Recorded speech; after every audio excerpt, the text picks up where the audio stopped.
Here's my controversial opinion. The circle of fifths is too difficult for most people to start out with. Here's how you should actually learn your major scales. First, start with your own C major. Just do one octave. Let's explain that after T we move on to Do, but we don't, it's only 7 notes in each. And that it's easy to explain that it's just A, B, C to E, F, G, repeating, but we're starting on a C. You can choose to do flats or sharps first, but you're gonna learn your sharp scales and your flat scales separately. So let's say we're doing flats first. You just played a C major, what's the 4th note of it? Good, that's your new 1st note. We're gonna start over, but you're gonna flat your new 4th. So when you get to the 4th tone, flat it, but keep everything else the same. Good. Now move. What was the 4th note? Oh, it was that new one. You can adjust octave if you like to. All right. Now flat your new 4th. Good. What was your new 4th? Oh, here. Good. Now play the same scale, but flat the new 4th. Wow. So again, you keep going. Your new flat becomes the new root. Now we're in the key of D flat. I'm going to go up to G flat now. So that new flat is going to be my starting pitch. Oh, now I understand why we have C flat, right? It's going to make a lot more sense to students when they see the way the scales work, because C flat seems like cruel and unusual punishment to a kid who doesn't understand music theory and like how we have the A, B, C, D, F, G. We always use those 7 notes, and then there's a pattern to the way they're adjusted, right? And then you do G flat, and then you're done when you get them to do C flat major, where instead of 1 flat, 2 flats, 3 flats, 4 flats, 5 flats, 6 flats, now we have 7 flats. Everything is flat. Now they understand why there's an F flat. Okay.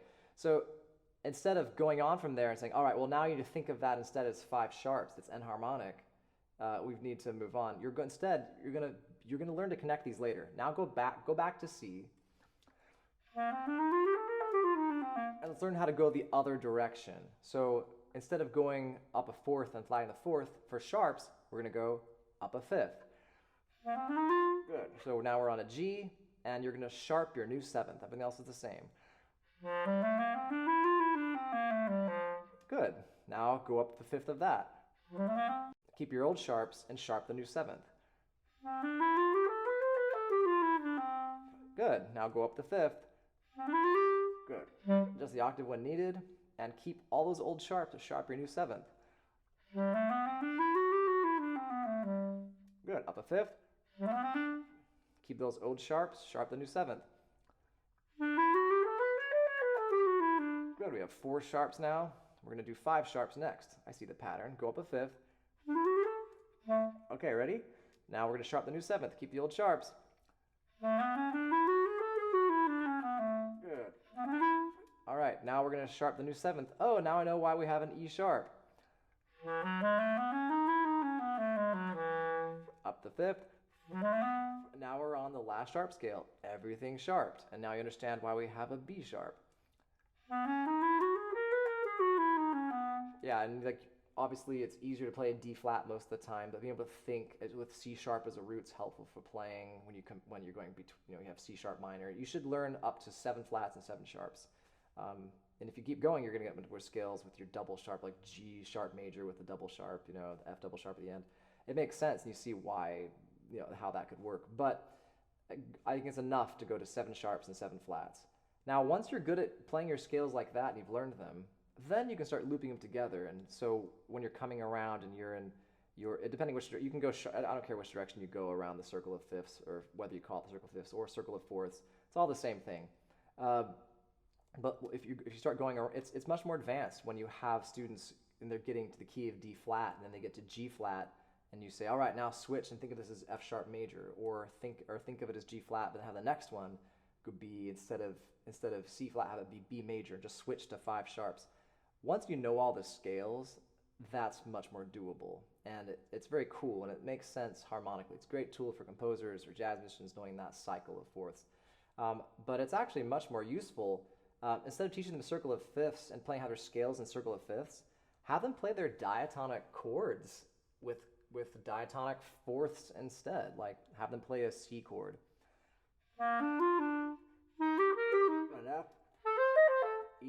B diminished. And then you can learn to improvise with that stuff.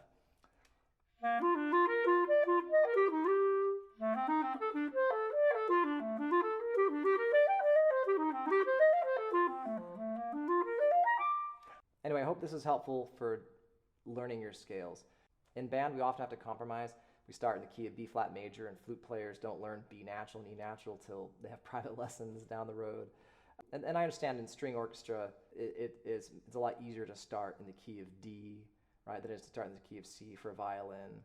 But at some point, you need to go back and start when people know enough, and go back and everyone needs to understand theory. Then you start in the key of C major, right? A hack to work around this with teaching band, and I've done this and it worked really well with a 6th grade band and on. You just do your 1 octave scales, and you can keep it brief, just going ascending only. And you start with mallets, flutes, trombones, all the C instruments, and they play 1 octave. Then they repeat the first 4 notes, 1, 2, 3, 4, and now they're in the key of F. And the horns come in, right? And you do that scale. Then you go 1, 2, 3, 4. Now you're in the key of B flat, and now all the trumpets and tenor saxophones and clarinets all come in on their C. And you move through by fourths, and by the time you get to E flat major, the altos come in. And those who had to wait for 30 seconds and for their time to come in now get solos at the end, and it ends with the alto saxophones playing their last scale, their C flat major.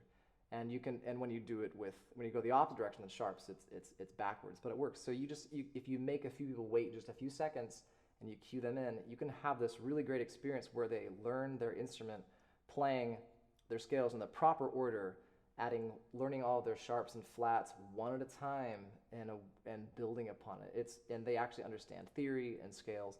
It works way better. I don't know why this isn't done very commonly in band. When I was a band teacher, it worked really well. And it really helps all of my college students now learn their scales. So again, the circle of fifths is really cool, but it's too advanced to start out with. That's level 2 scales, okay? Anyway, hope this is helpful for you performers and educators and students.